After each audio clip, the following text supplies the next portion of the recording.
எல்லாருக்கும் வணக்கம் மக்களே, வணக்கம். அதாவது நம்ம தமிழ்நாட்டில் இருக்கக்கூடிய தமிழர்கள் ஜவுளி கடைகள், பலசரக்கு கடைகள், காய்கறி கடைகள், எண்ணெய் கடைகள், ஸ்பேர் பார்ட்ஸ் விற்கிற டூ வீலர் கடைகள், நிறைய கம்பெனிகள், மில்லுகள். தமிழ்நாட்டுக்காரன் சம்பளம் அதிகம் வாங்குகிறான், அதிகம் கேட்குறான் அப்படின்னு சொல்லிட்டு வடக்கிருந்து வரக்கூடிய அந்த வட மாநிலத்திலிருந்து வரக்கூடிய அந்த ஹிந்திக்காரங்களை கூப்பிட்டுட்டு வந்து வெறும் 200 100 கொடுத்தா வேலைக்கு வருவான் அப்படின்னு சொல்லி நீங்கள் அந்த வேலையை கொடுக்குறீங்க. இதுலேருந்து என்ன தெரியுது அப்படின்னா, யானை தன்னைத்தானே மண்ணள்ளி தலையில் போட்டுக்கிறோம்ல, அந்த மாதிரி கணக்கு. இது தன்னைத்தானே நீங்களே மண்ணள்ளி என்ன செய்ய உங்கள் தலையில் போட்டுக்கிறீங்க. பின்னாடி விளைவுகள் எப்படி வரும் அப்படிங்கிறத யோசிக்கவே மாட்டீங்க. நீங்கள் கட்டாயம் அதை யோசிச்சிங்கன்னா இந்த மாதிரி செய்ய மாட்டீங்க. அவன் பிற்காலத்தில் இலங்கை தமிழர்களை எப்படி அடித்து விரட்டினாங்களோ அதே மாதிரி இந்திய தமிழர்களை அடித்து விரட்ட போகிறாங்க. இது நிச்சயமாக நடக்கும். அதனால் தயவு செஞ்சு தொழிலதிபர்கள் எல்லாருமே வடக்கத்தியர்களுக்கு வேலை கொடுக்காதீங்க. நிச்சயமாக அவன் குடியுரிமை வாங்கி தமிழ்நாட்டுக்குள்ளே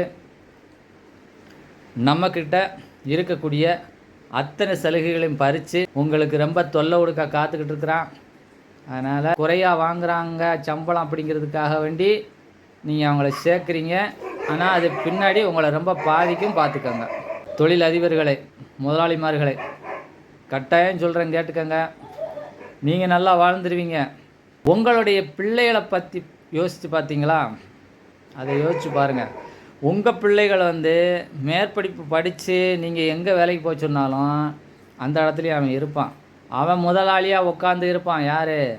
வட மாநிலத்துக்காரன் முதலாளியாக உட்காந்து இருப்பான். அந்நேரம் போல் உங்கள் காலம் முடிஞ்சதுக்கப்புறம் அந்த நேரத்தில் உங்கள் மகன்கள், உங்களுடைய பிள்ளைகள் போய் வேலை செய்கிற இடம் ஹிந்திக்காரனுடைய இடமா தான் இருக்கும். அதுவும் இந்த தமிழ்நாடாக தான் இருக்கும்.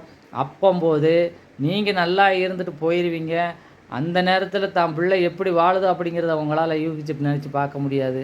அதனால் உங்கள் பிள்ளைகளும் நீங்கள் எப்படி வட இந்தியில் வேலை கொடுக்குறீங்களோ அதே மாதிரி உங்கள் பிள்ளைகளையும் பிற்காலத்தில் இன்னும் வரப்போகிற காலத்தில் வட மாநிலத்தவர்கள் உங்களுடைய பிள்ளைகளை ரொம்ப கஷ்டப்பட வைப்பாங்க.